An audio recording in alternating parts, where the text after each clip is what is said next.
Now, let us do evaluate question type. Evaluate question type is a combination of both your strengthening and weakening question, right? So basically, your correct answer should either strengthen or weaken the author's conclusion. Okay? So now, let us see what exactly is the approach to solve the evaluate type of questions. Go ahead and read the first step. Read the question and identify the question type. Trigger words to identify the evaluate question is evaluate or evaluation. So the trigger words for evaluate question type are evaluation and evaluate, right? Now, go ahead and read the second step. Read the argument and diagram the argument. Right. So read the argument and diagram the argument. We learn how to do it, is it not? Good. Now, go to the next step. Identify the assumption. Assumption should bridge the gap between conclusion and premise. Remember, as I said, evaluate question type is a combination of strengthening and weakening, right? So therefore, you will have conclusion and the premise. Also, you need to identify the assumption, and we learn how to identify the assumption. Is it not? Great. Now, go to the next step. Predict your answer. Your answer should do at least one of the following. Evaluate the author's conclusion, either go against the conclusion or support the conclusion. Perfect. Right? So, correct answer should either strengthen or weaken the author's conclusion. That should be our correct answer. Wonderful. Now, go to the last step. Kick out bad answers, not closely related to the conclusion, neither strengthens nor weakens the conclusion. Right. So, you got to eliminate answer choice that neither strengthens nor weakens the author's conclusion. Alright? Great. Now, let us do an example and understand the approach better. Okay? Go ahead and read the question.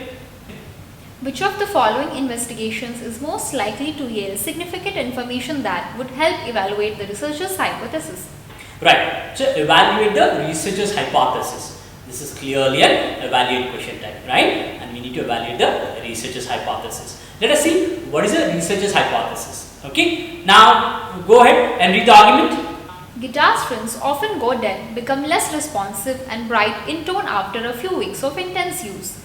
Right. So, guitar strings after intense use, they go dead. Right? Good. Now, read the second sentence.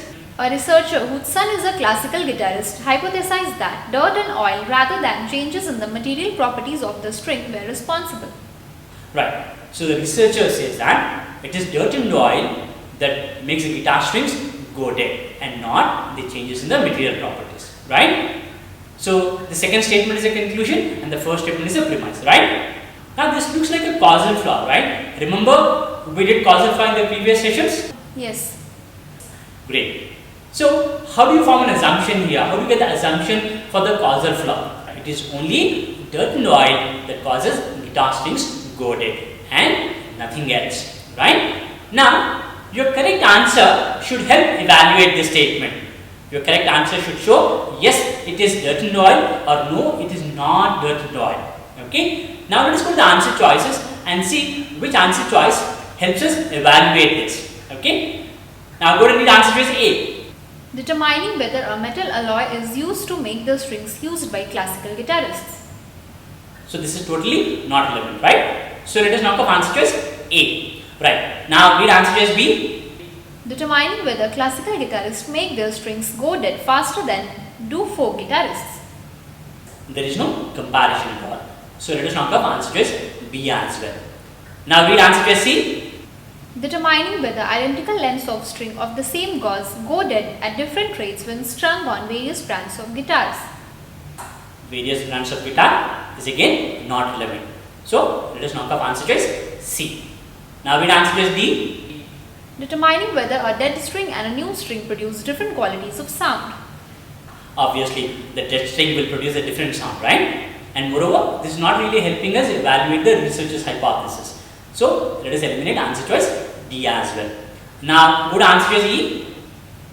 Determining whether smearing various substances on new guitar strings causes them to go dead. This looks like the correct answer. Right. This is the correct answer, right? So if you put various substances on the guitar strings, if they go dead, then it is dirt and oil. Otherwise, it is not dirt and oil, right? Therefore, E is the correct answer.